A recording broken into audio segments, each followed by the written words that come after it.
So in this video, you're going to learn what is brain fog and most importantly, 3 tips to consider when you want to get rid of your brain fog. Hey, I'm Dr. Sam McDonald. I'm a brain health expert, and this channel is all about helping you rewire your brain so that you can have a better life. So let's first dive into what is brain fog, what really are the characteristics of it, because brain fog is really a catch-all term or a diagnosis that a lot of people experience, but it's usually made up of 3 common symptoms that most people experience on a day-to-day basis when they're struggling with brain fog. So those are inability to focus, problems with memory recall, and fatigue. So let's dive into each of these a little bit. So the first one is that inability to focus. This is the most common symptom or things that people experience when it comes to that brain foggy feeling, and it's literally just like it sounds. No matter what you seem to try to do, you just can't stay on task with what it is you're trying to focus on. You know, maybe you're a busy mom who's trying to get the kids' schedules in order while you're dealing with the husband's business schedule, and you're trying to figure out what it is I need to get ready for the house for dinner or whatever it may be, and you can't seem to stay on task of what it is you're trying to focus on. You know, maybe you're a busy executive who's got deadlines to meet, and no matter what you try to do, you just can't seem to dial in on the project that you need to work on. You know, you're stuck browsing on social media, you're looking on the news, or whatever else it may be to distract yourself, and you just can't focus on the task at hand. So the next one's going to be memory recall problems. So have you ever walked into the room and forgotten why you walked in there? Have you ever misplaced your phone or your keys or some other important item? Well, these are common symptoms that people experience with brain fog because they just can't remember what it is that they were trying to do in the moment. Maybe you ever had that experience of talking to somebody and you quote, lost your train of thought. Those are all really common things that we see every single day with people that struggle with brain fog. The last one is going to be fatigue. And not just your garden variety of like, oh, I feel tired. I'm talking about fatigue, like I'm just tired all the time. You go to bed, you get your 8 hours, and you wake up and you still feel tired in the morning. Like you don't feel rested and refreshed. You're needing 2 to 3 cups of coffee to get throughout the day, and you're always tired no matter what it is that you do. So those 3 things are the very common symptoms that we see when it comes to brain fog. So now let's talk about 3 tips to consider when you want to try and get rid of it. So the first one I want to talk about is sleep hygiene or your sleep routine. So this is one common thing we always talk about with people here is, what is your sleep routine? Do you have one? Really critical and really important because your brain needs cues to tell it that it's time to unwind from the busyness of the day and it's time to go to sleep at night. So like I tell people, sleep is a lot like landing an airplane, not turning off a light switch. So when it comes to your sleep routine, some things that I like to cue people on doing is trying to make sure they're doing the same thing every single night, because this starts to tell your brain that, okay, hey, it's time to do all that. So for us, what I like to do is get the kiddo ready for bed, put him to bed, and then for me, okay, it starts the process of brushing my teeth, washing my face, okay, done with the day, then getting into bed and doing something that's going to help to wind the brain down.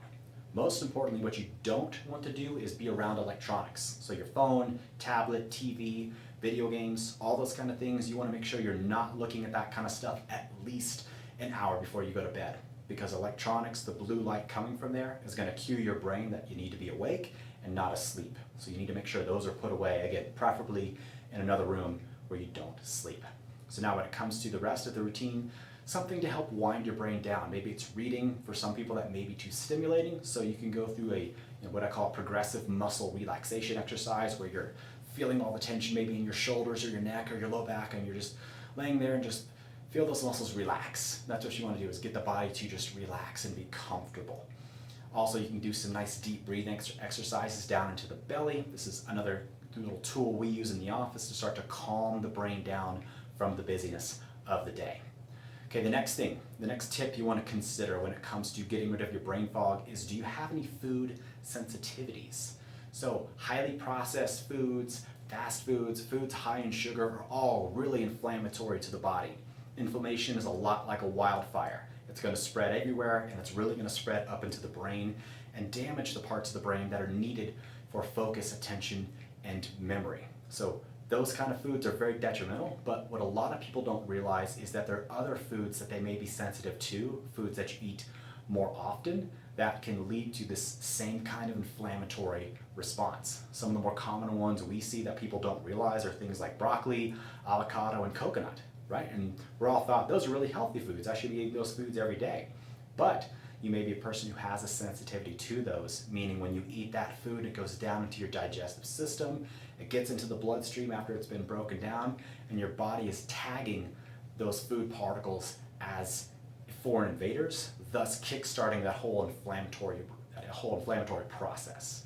And when that happens, that inflamed blood, that wildfire spreads up into your brain, and it really damages this part of the brain right up here, called your frontal lobe. And that's your focus and attention area of the brain. It can be really, really damaging to that, thus leading to that, foggy feeling. So what can you do about seeing if you have food sensitivities? Well, some really easy ways to do it is going to be keeping an elimination diet, so keeping a log or a food journal, and just noting, like, hey, I ate this today, how did you feel? That's going to be one of the best ways to check in and see, do you have certain sensitivities to certain foods? Another faster way to do it, although it's an investment, is doing like a food sensitivity blood test, which can really look at and see, do you have certain sensitivities to, again, foods that you maybe didn't realize that you had sensitivities to. All right, the last tip when it comes to looking at how to get rid of your brain fog is checking in to see how is your brain working. So we have different brainwave states in how we function throughout the day. And at this side, we've got our more high energy brainwave states. At this end, we've got our low energy brainwave states. So the high energy, active, awake, alert brainwave is called beta. We step down, and then we have alpha, we have then theta, and at the very bottom, the low energy is delta.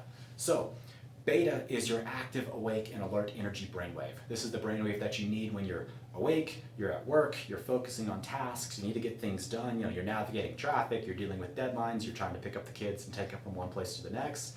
You need that beta brainwave because it's a high energy brainwave that keeps you alert, keeps you engaged, and keeps you focusing on what's going on in your daily life.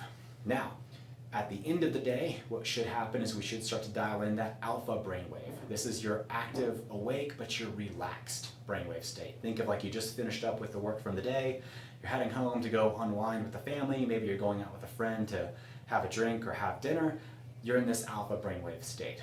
This is also the brainwave state where people get into that flow state for artists or athletes, where they just get into the zone and time just seems to melt away because they're just in this alpha brainwave state and they're in flow.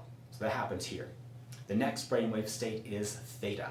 So this is your really deep relaxation states, or it might be your light sleep brainwave states. So theta, for those people that are light sleepers, this is where if somebody gently touches you, maybe you wake up really fast, or if somebody gets into the bed and you wake up and you were asleep, that's in theta.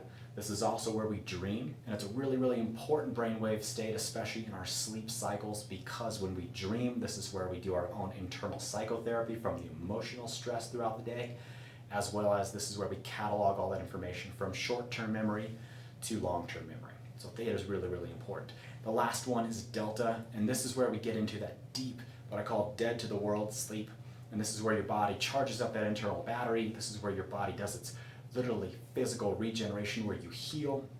Really important to get into those delta deep sleep brainwave states as well, especially as we talked about, because when you don't have enough energy, you can't engage those high energy brainwave states in the frontal part of your brain, thus leading to that problem with focus and attention. So what we tell people to do is get your brain checked in. We do brain scans in the office to literally see how each of these brainwave states are engaging and, most importantly, disengaging, so that your brain is working in a harmonious symphony that it's supposed to, not stuck in this one rigid state where you're, again, feeling foggy. So, hope this information was helpful. If it was, please like and subscribe to our page. Get the notifications, as we want to help you rewire your brain so that you can live a better life. Because remember, maybe it is all in your head.